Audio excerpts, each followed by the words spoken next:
Hi, Jim Pansero, helping you become a stronger leader of your sales team. One of the ways you can increase the effectiveness of your team is to improve their ability to sell to your technical buyers. The challenge with technical buyers is that they have a very detailed and accuracy focus, and to them, they're rather change adverse. The idea to them is that new really equals unproven.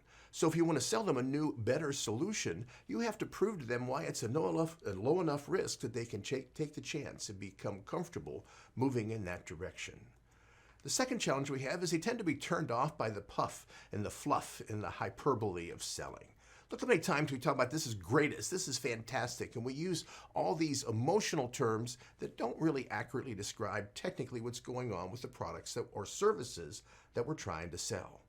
And because of this, they also want supporting data and documents. Their discomfort is that they're afraid they're going to make a decision that on the surface looks good, but in reality, when it moves to implementation, will fall apart, making them look bad.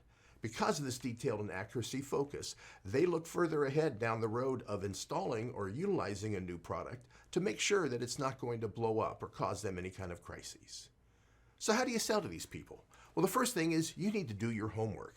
You better know your products. The reality of selling today is most buyers are doing research online before they even talk to a salesperson. So it's likely that to a technical buyer, they're prepared to ask you very detailed and specific questions. You better know the specific product or service you're talking about because you're definitely going to be quizzed on the details. And the other is to make sure you bring documentation to validate and prove your facts. There's nothing weaker to a technical buyer than you promising, hey, I know this works, you can trust me. They need to see documentation to validate and prove to themselves that they have done due diligence to understand what they're buying and how it's going to affect their business.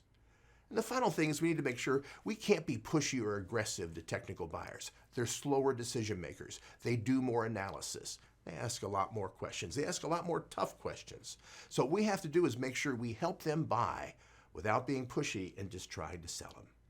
The reality is we have all different buyers we have to be persuasive in dealing with, but the technical buyer for a lot of salespeople is so challenging because they're some of your most demanding and have the highest expectations of any of your customers because they know what they're talking about. Love to know how you're dealing with your technical buyers. Would love to know how I might be able to help you improve the success of your team. And most important, thanks for watching.